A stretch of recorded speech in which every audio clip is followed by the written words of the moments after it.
¿Cómo están? Buenas tardes. Un abrazo le envío a cada uno de ustedes, esperando se encuentren muy bien. Continuamos con la novela La sombra del ciprés es alargada, de don Miguel Delibes, capítulo 11.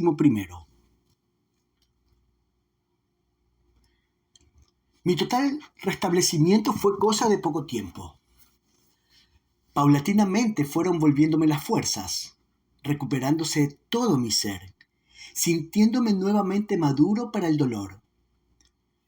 Me atendía el médico del pueblo, un practicón campechanote y afable que trató mi caso desde el primer día con análogos remedios que si fuera una señora presa de un ataque de histerismo. Sin embargo, tengo para mí que mi restablecimiento se hubiese consumado igual, prescindiendo de las atenciones de aquel galeno rural, que con suicida filosofía nos diseñaba diariamente y con una atención muy relativa por la dignidad de su clase, la inutilidad de la ciencia ante la muerte. Cuando la parca viene de veras, el médico sobra. Si no viene de veras, el enfermo, sin más que un poco de paciencia, sana solo. Nos reímos de su postura, aunque quizás en el fondo todos comprendiéramos, con lástima, que no existe en el mundo nada tan lamentable como un hombre desprestigiándose a sí mismo y a su clase. Así y todo, repito, mi caso no era a estas alturas de lo que precisa en el concurso de la ciencia para solucionarse. Yo necesitaba únicamente aire y serenidad. Ambas cosas las tenía allí al alcance de la mano con una abundancia sin límites. Por las mañanas me tumbaba en una hamaca, situada en la zona más sombría del jardín, y allí leía o miraba los árboles u observaba distraídamente el juego de los niños. Cualquiera de estas cosas me hacía mucho bien. Y fue en estos días, alternando la contemplación de los niños y los árboles, cuando me cercioré de la innegable relación existente entre los hombres y los árboles, entre el aspecto externo de los árboles y la conformación del alma de los hombres. Una mañana, mientras leía, llamó mi atención el parloteo incesante de la chiquillería. Los hijos de Luis organizaban su juego con otros niños de los hoteles vecinos.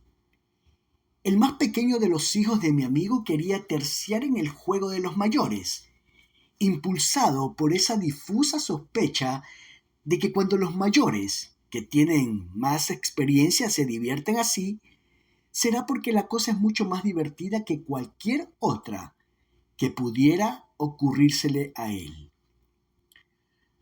La posición de los más crecidos se hizo terminante y el niño quedó postergado, torciendo la boca en una fea mueca que presagiaba una rabieta inminente. En este nimio detalle vi reflejarse toda mi vida. El juego de los hombres era muy semejante al de los niños. Nuestros problemas eran proporcionalmente de la misma magnitud que los que poblaban aquellas cabezas, ninguna de más de 10 años. Yo en la vida había sufrido la misma postergación que el pequeño de Luis. No se me dio participación en el juego de la existencia y mi única distracción fue la de contemplar la diversión de los demás, sin entenderla, pero presintiendo que cuando la mayoría lo hacía así, el que estaba equivocado era yo, y nadie más que yo, que era quien quebrantaba aquella armonía. Ya más próxima a la hora de comer, se sentaban junto a mí Luis, su mujer, y las más de las veces la madre de ésta. Ellos formaban el núcleo de una familia encantadora. Tan espontánea y fluida era su amabilidad, que yo no me preocupaba de que mi presencia allí pudiera resultar gravosa o molesta. Todo en ellos era natural y sincero. Se encontraban a gusto con mi visita, al menos con esa satisfacción que producen las cosas hechas con intención de obrar bien. Todo les parecía poco, e incluso el haber posibilitado y activado mi resurrección, todo lo tomaban como una menudencia de la menor gratitud. En aquellos últimos días de mi permanencia allí, todo su interés se centraba en arrancarme la promesa de que volvería. Pero siempre que le apetezca a usted, con la misma libertad que hubiera usado con los suyos. Este era el remate con que doña Sole, después de haber orientado la trompetilla en todas las direcciones y percatada a medias de la cuestión que se ventilaba, cerraba siempre los ofrecimientos de sus hijos. Una de aquellas tardes, repuesto ya, salí con Luis, paseando por las cercanías. Hacía un día tibio con algunas nubes blancas, aparentemente inmóviles, empotradas en el azul del cielo. Advertí que Luis me apartaba de la casa para pulsarme interiormente. ¿Y qué? Me dijo cuando estuvimos lejos.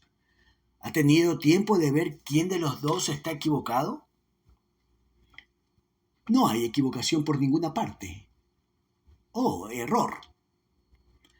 Ante la verdad no caben dos posturas antagónicas. Si una es cierta, la otra, su antagonista, forzosamente tendrá que ser falsa. Desde su lado mi postura supone un error.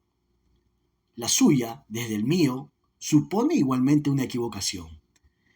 Pero si ambos somos consecuentes con nuestra sombra interior, los dos estamos en la razón, en nuestra razón respectiva, naturalmente. Hizo un ademán resignado. Bien. ¿Es usted un individuo recalcitrante? Tal vez. Pero vamos a ver.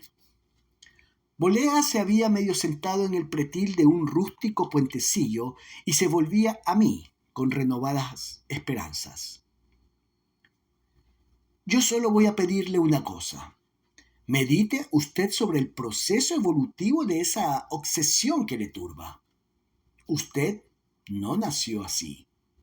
Quizá naciese con una tendencia al pesimismo que luego, mediante un proceso que desconozco, fue acentuándose hasta dejarle en el estado que hoy está.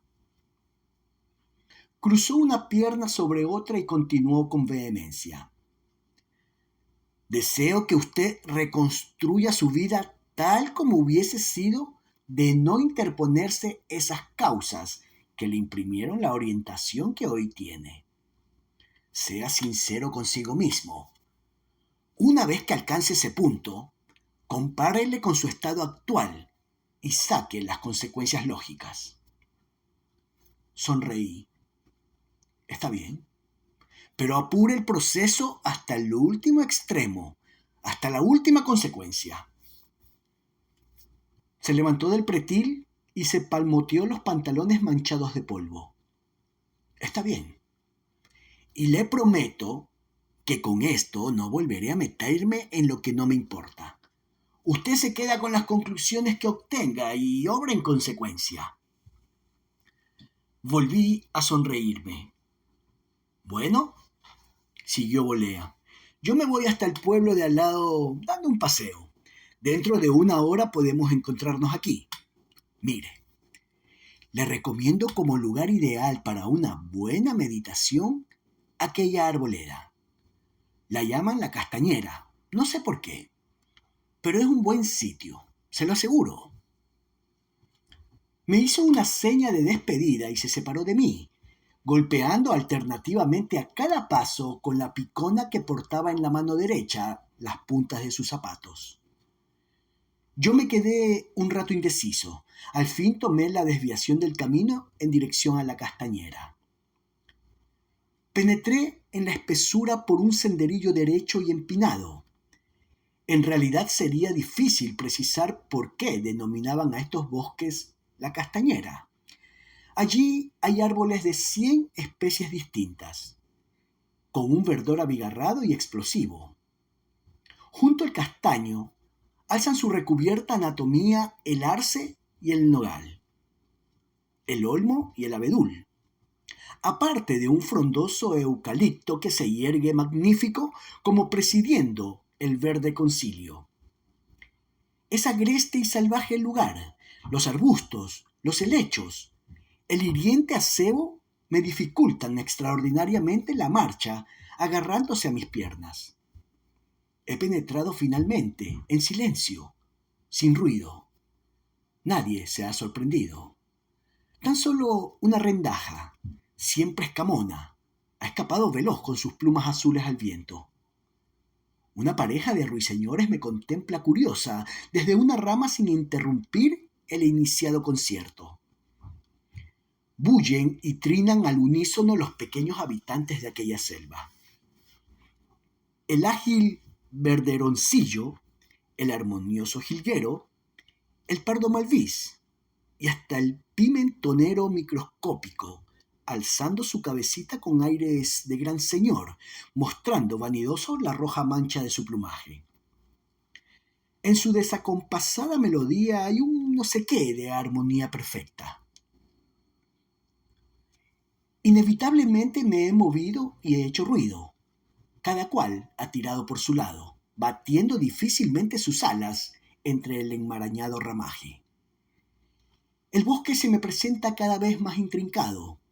Las mariposas sorprendidas en su siesta se desperezan al aire, evidenciando su policromía vistosa. El saltaprados estira sus largas zancas y brinca lejos de mí. Mosconean, monótonos, los abejorros en todas partes. Discurre a mi lado el agua cristalina de un pequeño regato. De trecho en trecho se esconde entre la maleza para reaparecer más tarde, custodiado por 2 hileras de rígidos juncos. El senderillo se va borrando por momentos a mis pies. Al apartar un arbusto he quedado sorprendido, ensimismado por la belleza del lugar. En fuerte contraste con el laberinto de ramas y espinos, de matas y arbustos pasados, se abre aquí la dulce apacibilidad de una braña pequeña, verde, casi redonda, aislada de la maraña del bosque circundante por una poderosa frontera de nogales y castaños. Así se me ha presentado, de improviso, lisa, llana, sin obstáculo. Se ensancha el arroyuelo al caer de una leve cascada, convirtiéndose de súbito en un tranquilo remanso, que más allá se estrecha nuevamente para escapar al fin por el extremo opuesto, forzando un ancho muro de sauces, alisos, juncos y llorones. 3 o 4 ranas han dejado de croar y se zambullen estrepitosamente en el agua. Un tordo azabache bebe en la orilla, volviendo la cabeza desconfiado en todas direcciones. Los copudos árboles dejan sumida a la braña en una sombra casi perpetua. Tan solo una hebra de sol se filtra por ellos y reverbera en el agua, lanzando al compás del oscilar de las hojas frecuentes guiños. Los amarillos botones de la manzanilla salpican el prado en cantidad infinita, turnando sus llamativos colores en el de las desapercibidas campanillas. Al pisar aquella braña recoleta, llena de vida, experimenté un gran sosiego, algo así como el placer que se experimenta al zambullir la cabeza aturullada de ideas en un recipiente de agua fría. Hubiera deseado descubrirla antes, para no haber dejado pasar un solo día sin hacerle una visita. Me senté sobre la verde alfombra, recostándome en un codo. Una hormiga ascendía por el tallo de una manzanilla. Pensé que quizás el animalito precisara medicinarse. Aunque de no comer hierba, resultaba difícil pensar en este lugar en una indigestión. Pero no debía de buscar esto, porque antes de llegar a los pétalos, cambió de dirección y comenzó a descender. Una indecisa, pensé, y no me gustan las indecisas. Le di un papirotazo y el animal se perdió entre las briznas de hierba del suelo. Miré a mi alrededor. Verdaderamente era este un sitio excelente para meditar. Mahoma, de haber meditado aquí, pensé, no hubiera prohibido a los suyos el vino ni la carne de cerdo. Esas prohibiciones surgían sin duda de una meditación desarrollada sobre un cerro árido y pelado. Luis me había dicho que meditase aquí, que meditase sobre mi proceso psíquico, que era algo así en relación con el alma, como el historial médico para el cuerpo. Medito. Soy así. Veo así. Siento así. Porque un día, cuando mi alma era aún virgen, me dijeron, sé así, porque la vida es de esta manera. Y yo, que carecía de criterio propio, vi la vida como me dijeron que era. Y fui y obré en consecuencia con esta manera de estimar la vida. Por descontado que yo era un espíritu hipersensible y asimilé esta lección pesimista porque se adaptaba a mi manera de ser no manifestada todavía. Después vino la corroboración de la vida misma, con una lección práctica, la muerte de Alfredo. Entonces mi temperamento abandonó su estado latente y comenzó a desarrollarse en consonancia perfecta con las antiguas teorías. La vida era perder y para no perder deberíamos prescindir de ganar antes. Aquí estaba determinado el ritmo de mi conducta a lo largo de la vida. Luego, la guerra. El mundo mutilado e indiferente ante la muerte. Un hecho inexplicable que terminaba por demostrarme que el mundo y yo no congeniábamos de ninguna manera.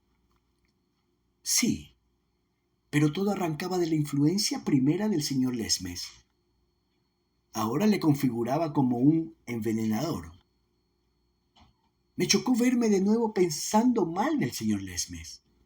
Pero, ¿tenía yo en realidad algo que censurarle o que agradecerle? ¿Qué le debía yo?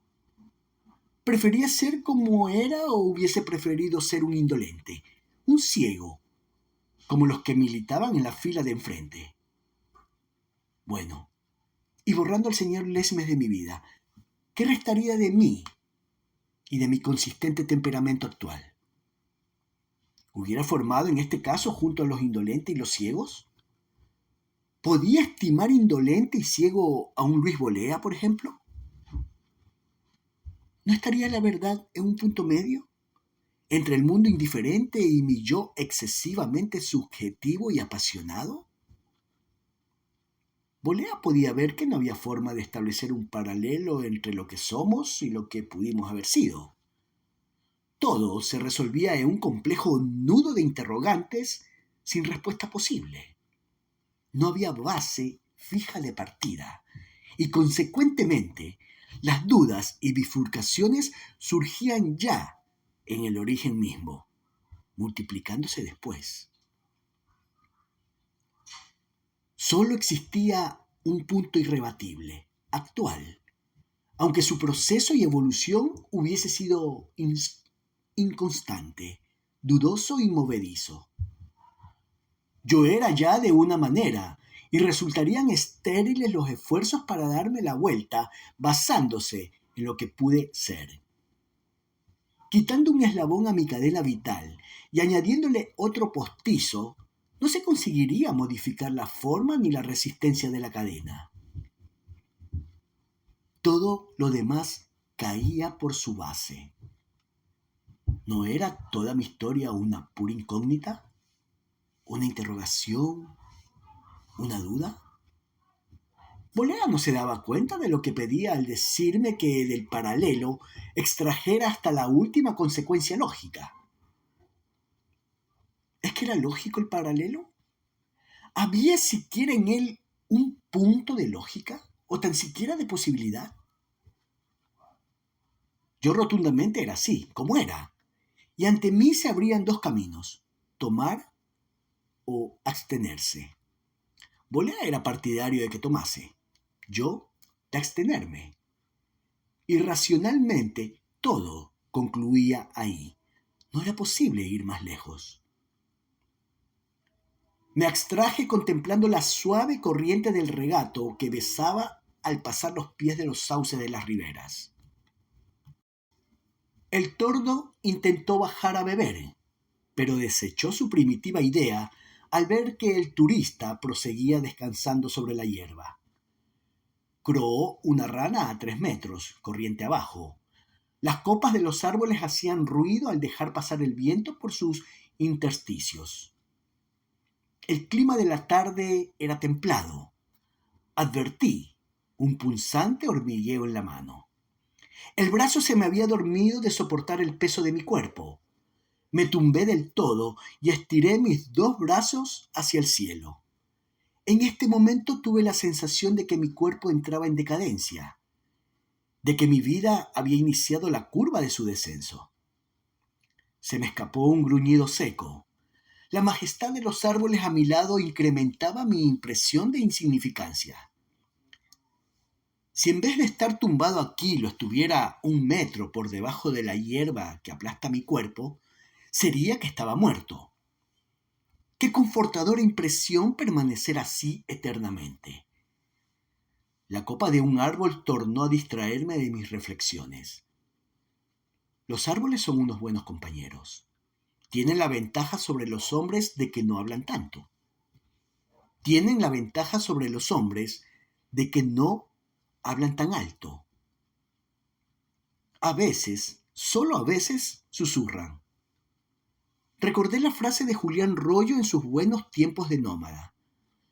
Los hombres crecen donde los plantan, como los árboles. Julián Rollo era un furibundo determinista, pero tenía razón.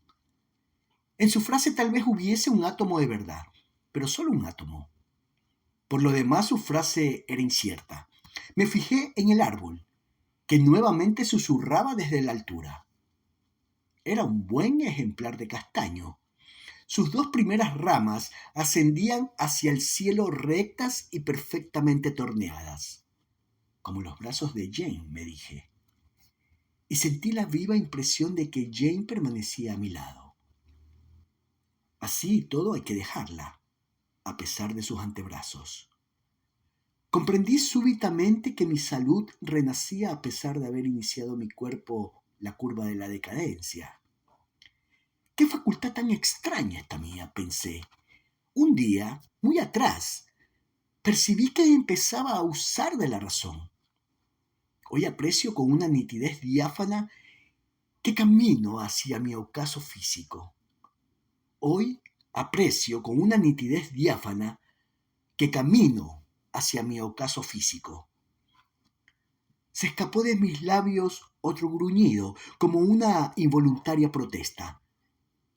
¿Qué le íbamos a hacer? Además, lo mejor es acabar pronto cuando se camina sin método, con una ausencia total de sistemática y de fin inmediato. Por primera vez había cogido el gusto a la soledad.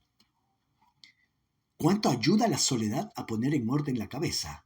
Ahora me percataba de dónde estaban las raíces de mi enrevesada psicología. Todo lo malo que dentro de mí portaba residía en la cabeza, dentro de ella. Empecé a torcerme el día que comencé a usar de la razón. Mis torturas cerebrales se intensificaron en la hora en que dejé de usar de la razón para empezar a abusar de ella. Pero claro, esto no tenía ningún arreglo, a pesar de los evidentes progresos de la cirugía, aunque tal vez extirpando un pedacito de cerebro. Se iba haciendo tarde. Bolea me esperaría ya en el rústico y pintoresco puente con su acitara de troncos de árbol. Me enderecé y suspiré casi simultáneamente. Esto se acaba. Como todo. Todo se acaba y enseguida. Pero, ¿qué diantre?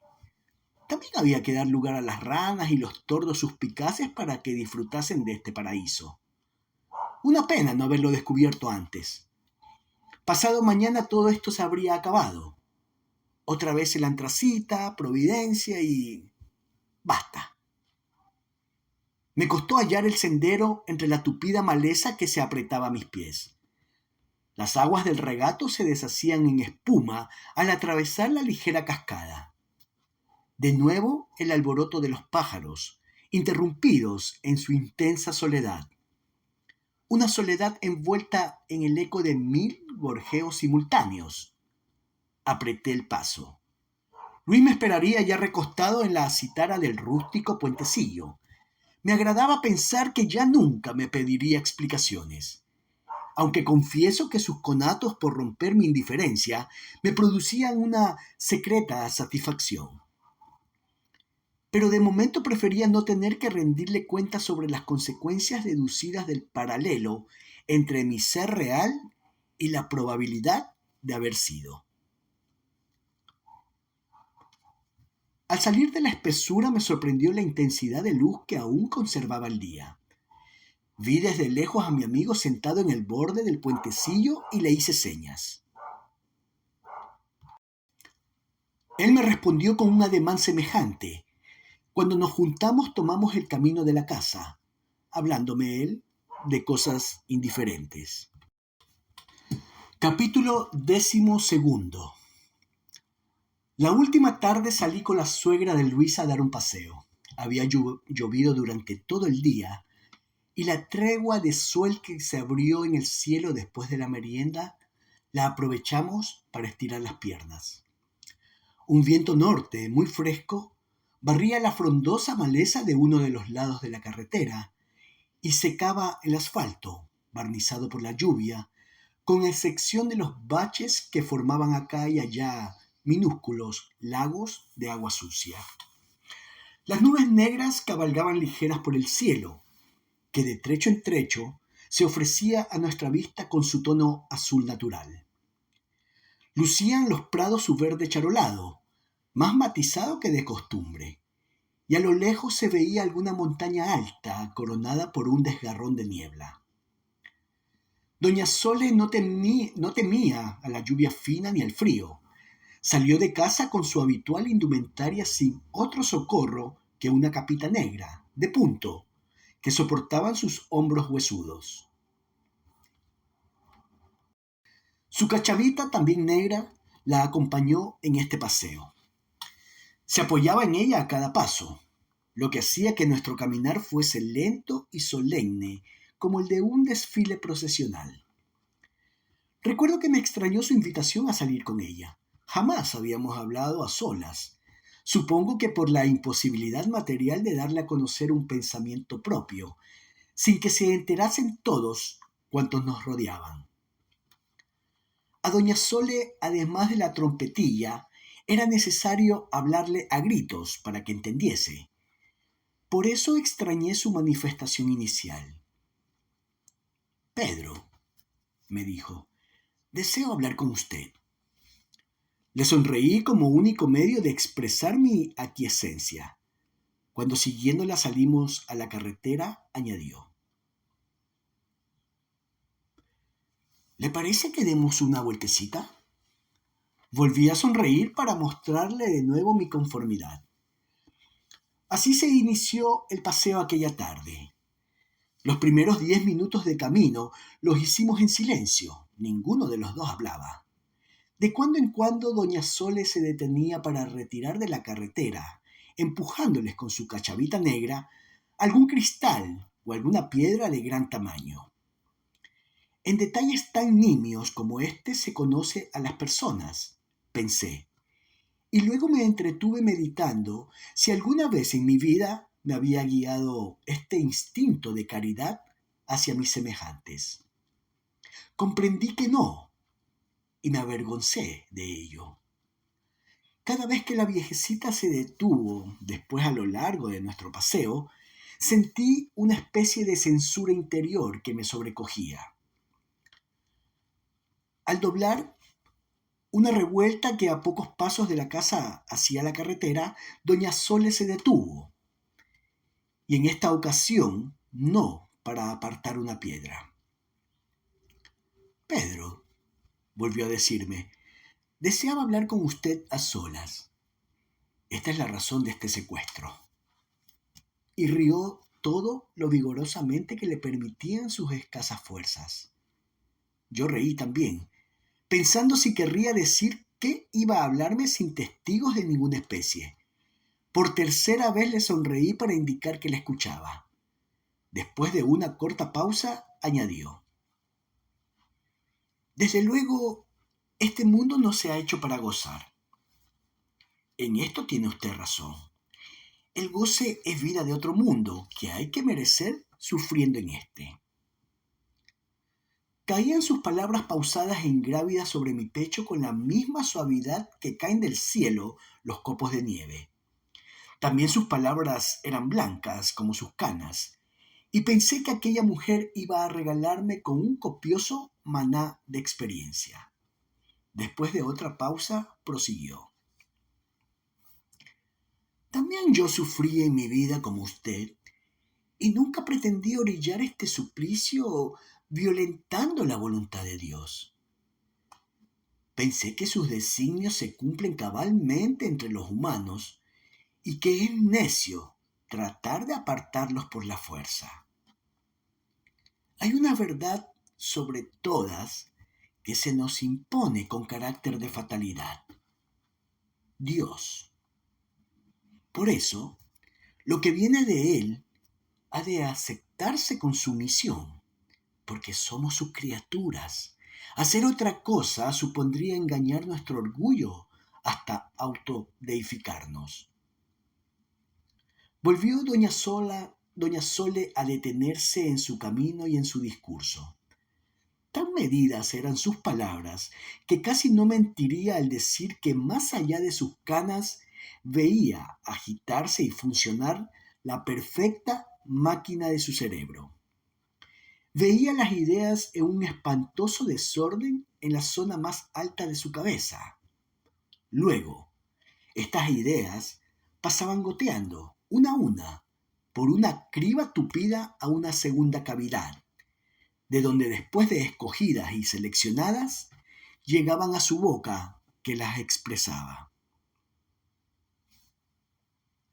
Todo está regido por un perfecto equilibrio, continuó. La naturaleza, las plantas, los animales, el hombre, toman y dan con una armoniosa ponderación. Junto a las altas montañas ve usted siempre los valles profundos. A la frescura lozana de la primavera sucede la yerta esterilidad del invierno. Al lado del capullo están siempre las espinas. Las épocas de abundancia son coronadas por épocas de escasez. La guerra sigue a la paz y la paz a la guerra, formando unos estratos semejantes a los del suelo. Esta es la ley del contraste que rige el mundo, pero al mismo tiempo es la razón de que todo tenga su sentido en el universo. Doña Sole hizo otra breve pausa y prosiguió. Pero este equilibrio, esta alternación de lo bueno y lo malo, no puede bastar para enfangarnos en el pesimismo. El pesimismo solo nos deja ver las espinas en los rosales, la muerte en el hombre, la carne en el amor. Alimentados de pesimismo no vivimos la vida, la sufrimos. Todo lo malo de la vida se agiganta para el pesimista y además lo bueno lo hace malo, precisamente porque de todo escoge su fachada negativa. Y aquí está el error, la contradicción con Dios, la contradicción con nosotros mismos. Cuando la vida es amarga, hay que suavizarla con la representación de un Gólgota. Y cuando es dulce, mitigar sus dulzuras, pensando que otros sufren por lo que nosotros no sufrimos. Siempre tendiendo al equilibrio, que es el camino de la verdad. Tornó a callar doña Sole. y de nuevo seguía a través de su cabello aquella delicada selección de ideas que tenía lugar en su cerebro. Sus palabras afluían en mi alma con la misma suavidad que las pronunciaba. No me arañaban como las palabras de los demás hombres, y gustaba de dejar por una vez que alguien me acariciase el corazón. Me parecía que al igual que el impulsivo río de montaña que caminaba a nuestra izquierda en dirección contraria a nosotros, mi ser, después de golpearse contra las rocas y discurrir en alborotada corriente, entraba en un remanso apacible de serenidad y paz. Doña Sole, luego de tomar aliento, añadió: pero eso es necio, atentar contra ese equilibrio preestablecido. Dios nos no envía nunca más de lo que el hombre puede soportar. Y el hombre no debe buscar más de lo que Dios le envía. Es terrible, créame, Pedro. Es terrible un espíritu atormentado. Un espíritu que se adelanta a su momento y piensa en la noche cuando es de día y se rebosa de antemano en la angustia de la oscuridad. Frente al sol se ha de buscar la sombra y la luz en las tinieblas. Pero, ¿por qué buscar las tinieblas en el día y en la noche? Yo tuve una época de un cruel martirio espiritual. Me invadieron los escrúpulos de conciencia. Me sentía responsable de cuántos desastres ocurrían a mi alrededor. Siempre, en última instancia, veía mi mano pecadora moviendo el mecanismo de los pecados ajenos. Un consejo sincero me permitió escapar de este tormento. Obra, me dijeron, como tu conciencia te ordene, y aunque involuntariamente vayas sembrando de cadáveres las cuentas del camino de tu vida, cuando llegues a Dios podrás decirle serenamente: Señor, yo no he matado, y acto seguido tampoco he mentido, Señor. Hubo una pausa. Su caso, Pedro, aunque a usted le parezca lo contrario, es muy semejante. Las sombras provienen de fuente distinta, pero es del mismo género el sufrimiento, y tampoco el suyo cuenta con el beneplácito de Dios. La vida debe vivirse serenamente. No deben previvirse las amarguras que nos impiden vivir con serenidad. Y cuando estas amarguras lleguen, soportarlas con estoicismo, sabiendo que alguien sufre más y con mayor resignación que nosotros. Conocí a un hombre, prosiguió, que vivía alimentando su pesimismo con desdichas que podrían acontecer. Era un enfermo como usted. ¿Cómo voy a estar alegre, me decía, si sobre lo que hoy veo vendrá lo que me oculta el mañana? No hizo caso de recomendaciones ni consejos. Si yo pudiera evitarlo, solía confesarme, ¿cree usted que no lo haría? Pero es que estas negruras se me imponen. No mando en ellas como no mando en los movimientos de la tierra. Es como un cáncer cuya maldad actual se va agravando el día de mañana. Varios días le hablé como hoy estoy haciéndolo con usted. Le animé a desbancar el prejuicio y a enfocar la vida por su lado alegre. Según decía, no podía hacerme caso, no por falta de voluntad, sino por imposibilidad absoluta de utilizar ningún recurso. No quería ver el infeliz que esta conclusión, esta dejadez ante el posible remedio, era la primera consecuencia nefasta de su enfermedad. Si hubiera acertado a ver que el primer paso para su curación estaba en imponerse a aquella supuesta fatalidad, tal vez se hubiese salvado. Pero el mal fue en aumento. Buscó en la bebida una solución absurda, y lo que olvidaba en los efectos supremos de la embriaguez se recrudecía después en el lánguido decaimiento del retorno a la normalidad. Se intensificó naturalmente su vicio. Bebiendo quería olvidar que bebía. Se daba cuenta, no obstante, de que este era el verdadero paso en falso de toda su existencia. Pero ya no tenía solución, y todos aquellos presagios que le amargaran prematuramente iban realizándose uno a uno, a causa precisamente del remedio insensato que él tomara contra ellos cuando no eran más que una amenaza. Un hijo suyo se extravió con su ejemplo y murió violentamente en una pendencia.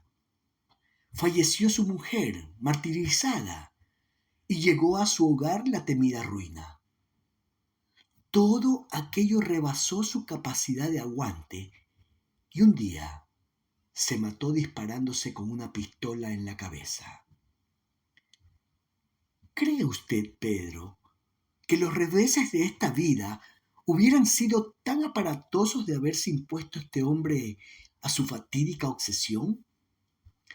Si este hombre hubiese luchado decididamente contra su prejuicio, su ejemplo no sería hoy un canto a la desesperación. ¿Le parece que demos la vuelta? Doña Sole no hizo pausa entre su relato y esta pregunta, lo que me autorizó a suponer que daba por concluida su delicada misión. Dimos la vuelta como deseaba y de propósito buscó ella el lado opuesto de la carretera para purificarlo con su bastoncito de elementos nocivos. Casi no habló nada en todo el trayecto de regreso. Me dejaba rumiar en silencio las conclusiones de su discurso. Tan solo recuerdo que al pasar junto a la cerca de un prado, vimos una yegua de pelo lustroso y brillante que amamantaba a un airoso potro de poco tiempo. Doña Sole se detuvo en su lento caminar y apuntó cuidadosamente con su cachavita en dirección a la yegua y a su vástago. Desengáñese, Pedro, me dijo. Esta es la vida. No habló más. Luego apoyó su bastón otra vez en el suelo y reanudamos pausadamente el paseo. Confieso que sus consejos me impresionaron profundamente.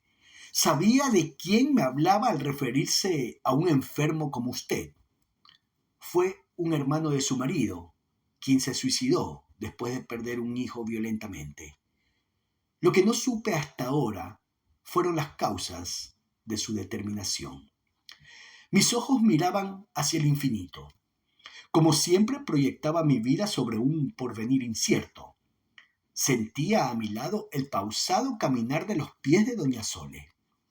Intenté adivinar dónde tomó aquella mujer su decisión de hablarme al corazón. Y vi, detrás de todo ello, la mano de Luis, renunciando a la misión personal y colocando el asunto en otras manos, más competentes y más experimentadas. Nuevamente me distrajo el rítmico golpear contra el asfalto del bastoncito de doña Sole. Se intercalaba entre el arrastrar de sus pisadas como un verso par sin asonante entre la rima melodiosa de los impares. Sí, sus andares eran lo mismo que un poema salpicado de versos libres, huérfanos y desorientados entre las parejas enamoradas de las rimas. Arriba, las nubes volvieron a tapizar el cielo. Únicamente entre dos montes se resistía semivencido un retazo azul. Le compadecí porque no tardaría en caer estrangulado. Las montañas altas se empinaban por encima de la niebla empujadas por un ansia de libertad. Ellas querían luz y aire como un tísico sediento de anchos horizontes, y lo buscaban arriba, por encima de las miserias de unas nubes grises que galopaban con sus vientres pegados a la tierra. Respiré hondo porque me pareció que también a mí me presionaba una sensación de asfixia. Doña Sole siguió caminando sin decir una palabra. De vez en cuando se detenía para empujar un guijarro con su bastón negro. Cuando salvamos la última revuelta del camino y reapareció la casa, el pecho de doña Sole reventó en un suspiro. Después añadió: «Prométame, hijo, que meditará sobre cuanto le he dicho. Nada perderá con ello, se lo aseguro». Se pasó la cachava a la izquierda y me tendió su mano derecha para que la estrechara. En aquel cordial apretón de manos quedó solemnizada mi promesa. Cuando aquella noche presentí en mi subconsciencia que iba ganándome el sueño, me di cuenta de que una sensación trepidante y monótona de verso incompleto me arrullaba. Era el andar de la viejecita, roto en su rima perfecta por el seco taconazo de la negra cachava al golpear contra el suelo. Al día siguiente tomé por la mañana el tren de Santander, clausurando definitivamente mi estancia en aquella casa. Al perderse de vista el último pañuelo agitándose en la estación, me dejé caer meditabundo sobre mi asiento, pegado a la ventanilla. Reparé entonces en que la temporada pasada en casa de doña Sole había tenido para mi espíritu las calidades que pueda encerrar un baño tibio para un cuerpo cansado. Me sentía en ciertos aspectos como remozado, excitado por un instintivo afán de perfeccionarme, de ser mejor, para que ellos se convenciesen de que por encima de mi recalcitrante actitud les concedía aún una cierta influencia sobre mi persona. Medité, dubitativo, en el extraño paseo dado con doña Sole la tarde anterior. Sin duda, el hecho había sido organizado por Luis, siempre en la brecha, dispuesto a no ceder cualesquiera que fuesen las dificultades. Me sonreí interiormente recordando que 2 días antes me prometiera no volver a ingerirse en las cuestiones que no le importaban. Después de todo, me dije, él no ha insistido. La que ha insistido ha sido su suegra. Y me quedé tan satisfecho pensando que Luis sabía ser fiel y leal a su palabra. Pronto me vi envuelto otra vez en la actividad de la antracita y a la semana escasa de mi reincorporación recibí orden de mi naviero de tenerlo todo listo para zarpar a la mayor brevedad. De nuevo me hallaba encerrado en esa línea sin fin que es la vida individual de casi todos los humanos. A los 5 días partimos hacia Providencia. Mediado el viaje, el contramaestre me llamó. Se asomaba por la mura de estribor. «Observe, capitán, esas olas. Esas olas son las mismas que vimos en el viaje anterior. Las he conocido por la cresta». Y comenzó a reírse con unos aspavientos tan desorbitados como sus carcajadas. «Lo mejor que le puede suceder a un hombre es creerse ingenioso», me dijo Bolea al oído cuando el contramaestre se alejaba congestionado de risa. Yo me quedé en suspenso, despistado, sin ver claro lo que en mi derredor acontecía. Y aún le oí reír a Benito otra vez cuando descendía torpemente hacia los sollados por la escotilla de popa. Capítulo 13. Si yo después de la temporada pasada en casa de los Bolea hubiese tenido la oportunidad de sondearme, tal vez hubiese apreciado que algo definitivo se había mudado en mí.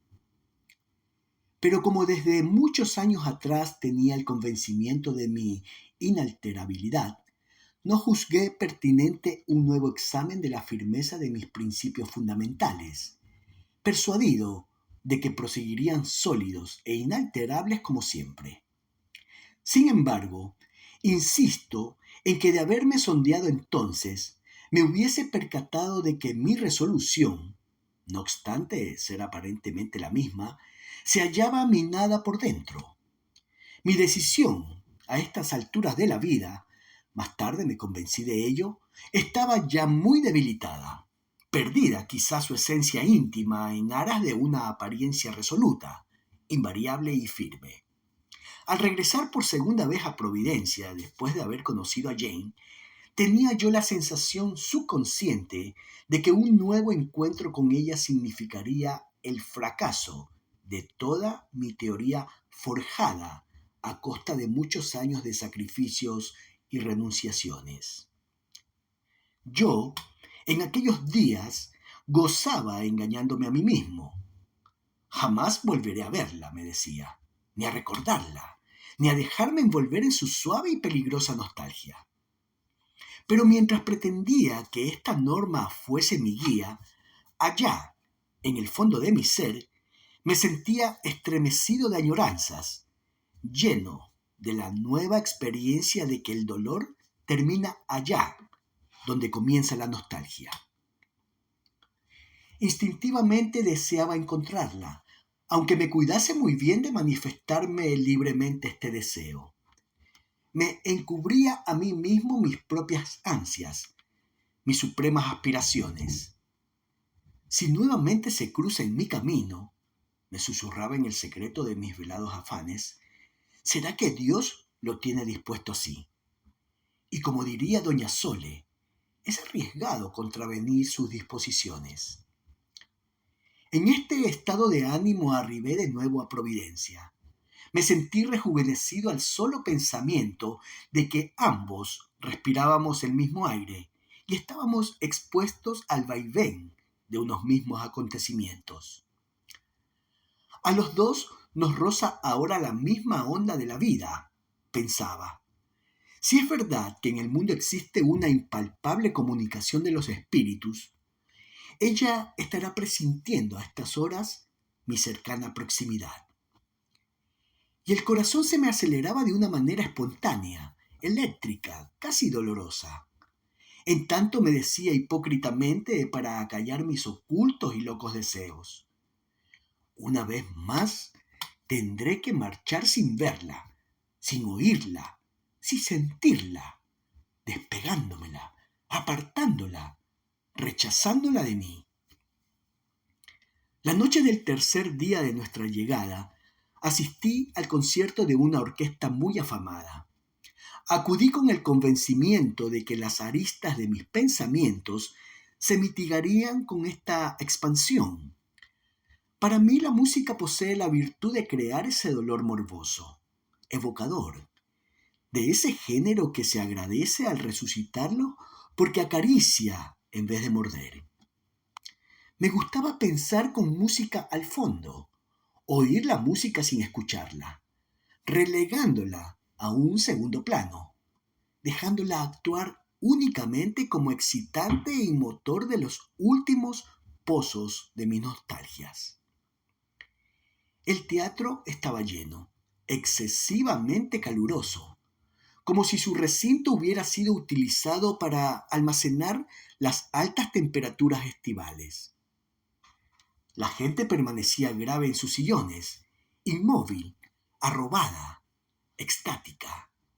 Únicamente cobraban sus ojos una animación furiosa, sin algún próximo vecino estallaba en una tos contenida. Entonces todas las miradas en 10 localidades a la redonda convergían en el desgraciado que no había tenido otro remedio que quebrar con un carraspeo o un estornudo el fragmento más delicado de alguna pieza. Fuera de esto, la música actuó sobre mí como esperaba, excitando mis sueños y fantasías. removiendo el copioso caudal de mis nostalgias. Cuando el concierto terminó, aguardé pacientemente a que la sala se desalojara. No he llegado nunca a comprender qué es lo que ofrece la calle en los 5 minutos siguientes a la terminación de un espectáculo. La gente se agolpa en las puertas como si se hubiese establecido un apreciable galardón para los primeros que alcancen la salida. Muchas veces me he preguntado por qué tiene prisa todo el mundo que asiste a terminar la obra.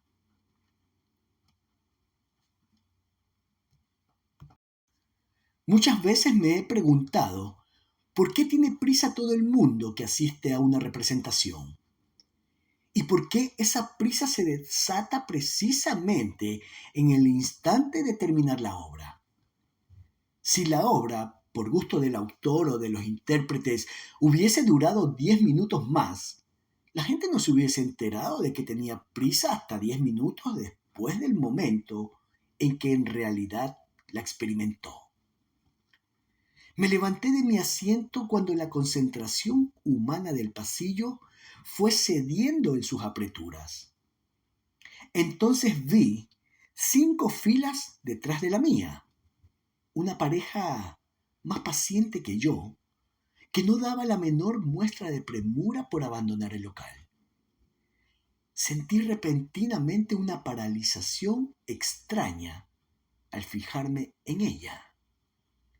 Era Jane.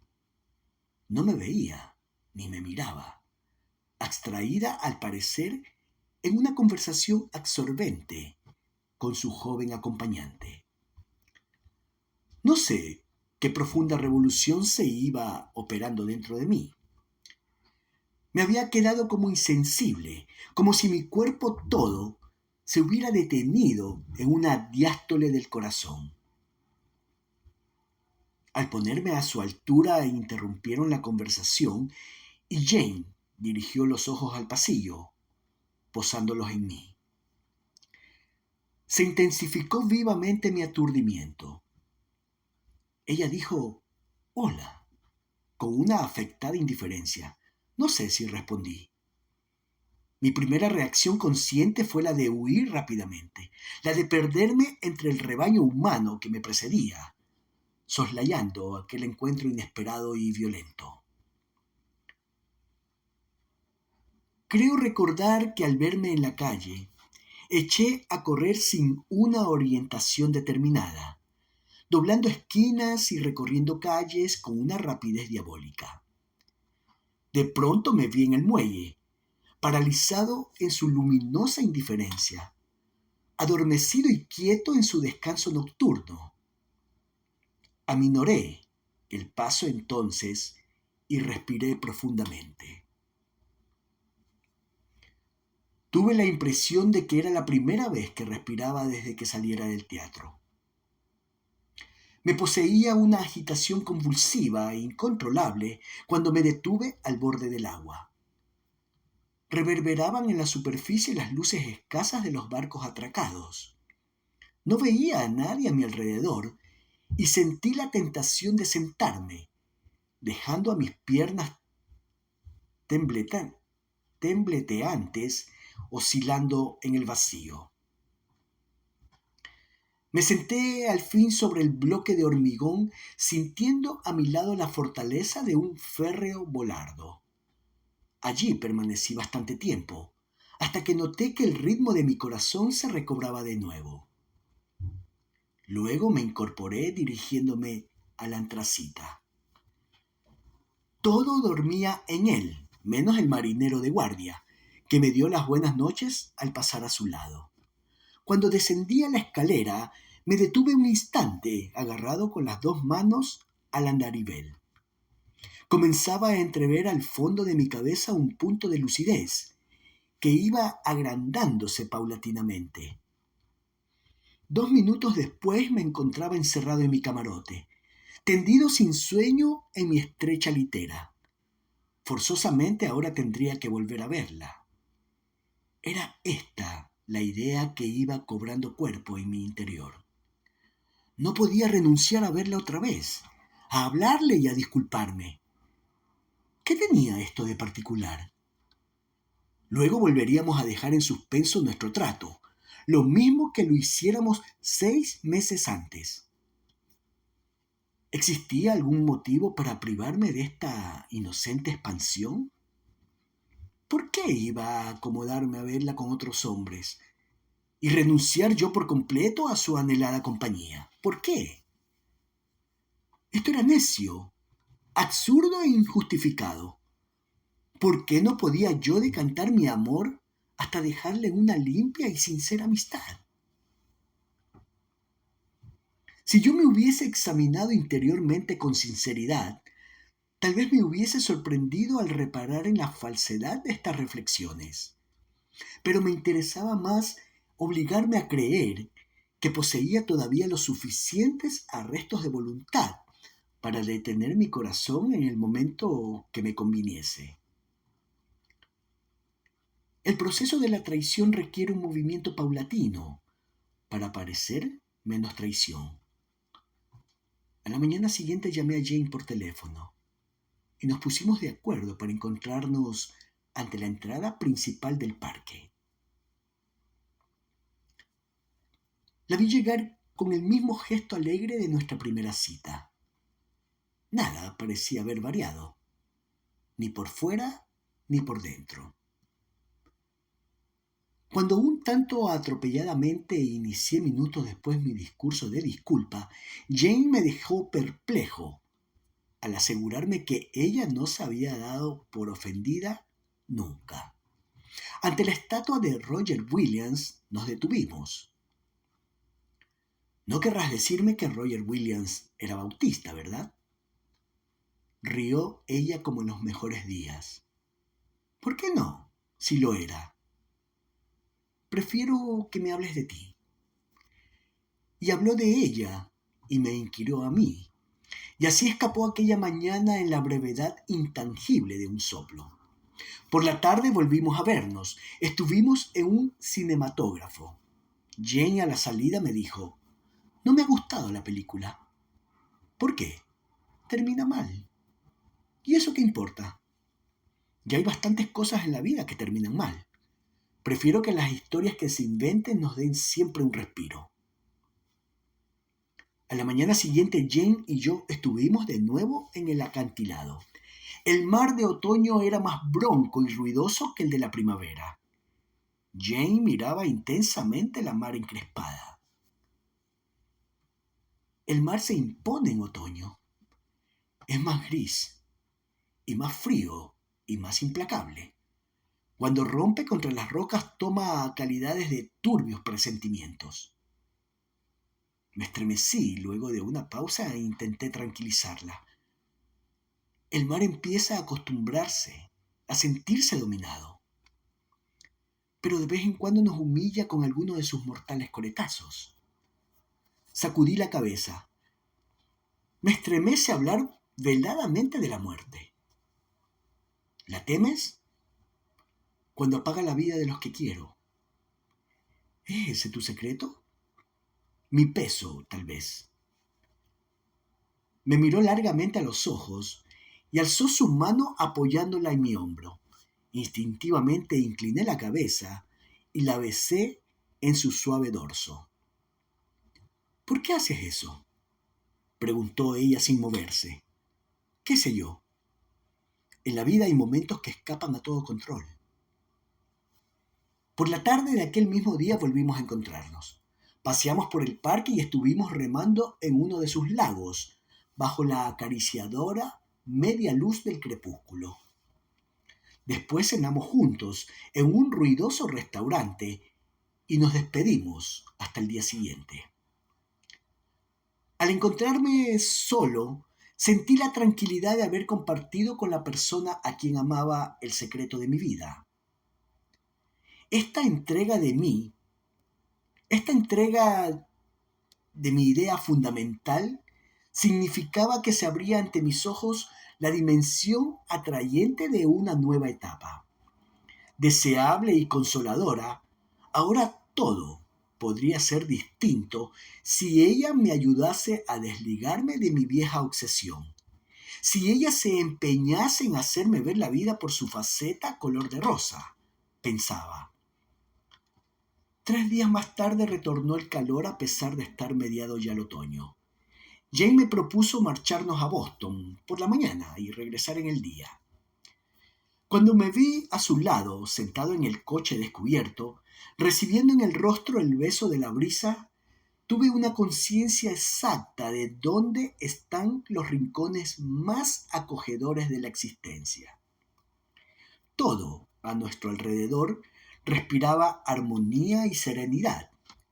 Desde el cielo intensamente azul hasta la tierra parda poblada de verdes matojos y de perennes arboledas, dejaba en el ánimo una impresión de plácida somnolencia.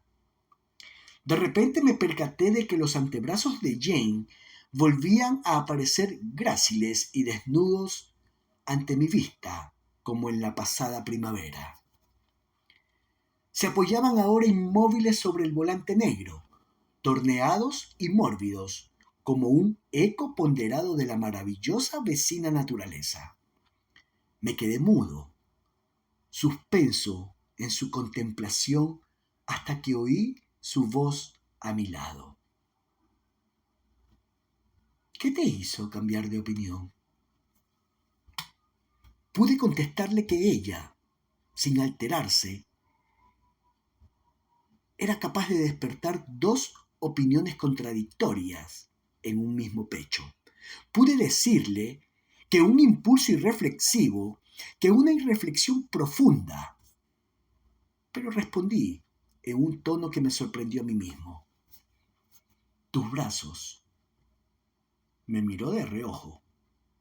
¿Solo mis brazos? Y el movimiento de tus brazos.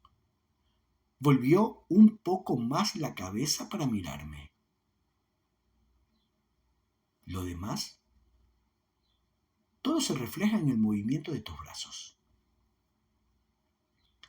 Apenas volvimos a hablar en el corto trayecto hasta Boston.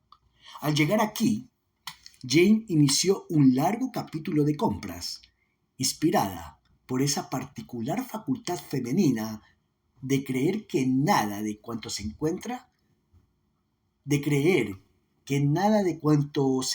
afuera existe donde habitualmente se reside.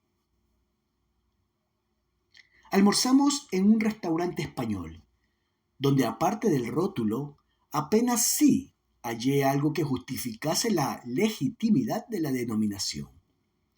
Cuando iniciamos el regreso caía ya la tarde, disolviéndose en una pálida penumbra.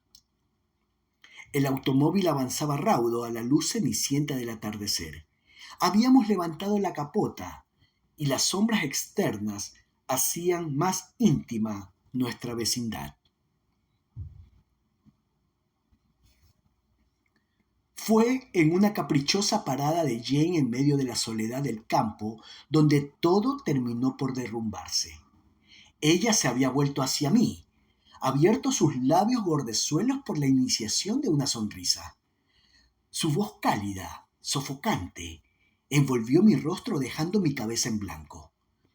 Solo percibí en esos minutos su inmediata proximidad y los golpes incesantes de mi corazón contra la caja de las costillas. Lo poco que de humano restase en mi pecho brotó incontenible en ese instante. Tomé uno de sus antebrazos y lo cubrí de besos apasionados. Ella me dejó hacer. Solo cuando levanté de nuevo la cabeza, advertí en sus ojos una expresión indecisa. «Qué extraño hombre eres», me dijo. «¿Por qué obras con tan poca consecuencia?» Pasé mi brazo por detrás de sus hombros y la atraje hacia mí. «Perdóname», le dije, «pero te quiero». Cedió instantáneamente su rígida tensión y su cabeza se apoyó confiada sobre mi hombro. Entonces sentía el suave contacto de su pelo contra mi mejilla, su anhelante respiración rimando con la mía, estrecharse nuestras almas acomodadas al fin en un mismo plano emocional. Entonces, si tú quieres, nunca más volveremos a separarnos. Se incorporó súbitamente y puso el coche en marcha. Lo quiero así, Pedro. Lo estaba deseando. Oprimió la palanquita de la luz de los faros y la carretera se iluminó por delante de nosotros. No es justo que en adelante sigamos caminando en las tinieblas. Aquella noche en Providencia no pensé más que en la felicidad que se avecinaba. Al entrar en el antracita me encaminé directamente a mi camarote. Encima de mi mesa se hallaba la corbeta prisionera. Tomé la botella en mis manos y salí a la cubierta, descendiendo después hasta tocar el mar por el portalón de estribor. Así la botella por el cuello y la sumergí toda ella en el agua. Escaparon de su boca unas sonoras pompas de aire. Mi obsesión se iba ahogando lentamente. Sentí que estrangulaba entre mis dedos el último obstáculo que impedía mi felicidad. Tras los angustiosos gorgoteos, todo volvió al silencio traslúcido, afilado, de una noche de otoño estrellada. Solo entonces separé mis dedos y la botella tomó el camino directo del fondo del mar. Al alcanzar el último tramo de la escalera, aprecié que estaba sudando como si terminase de cometer una muerte violenta. Me pasé el pañuelo por la frente e inflé mis pulmones, librados del sortilegio, de la plenitud silente de la noche.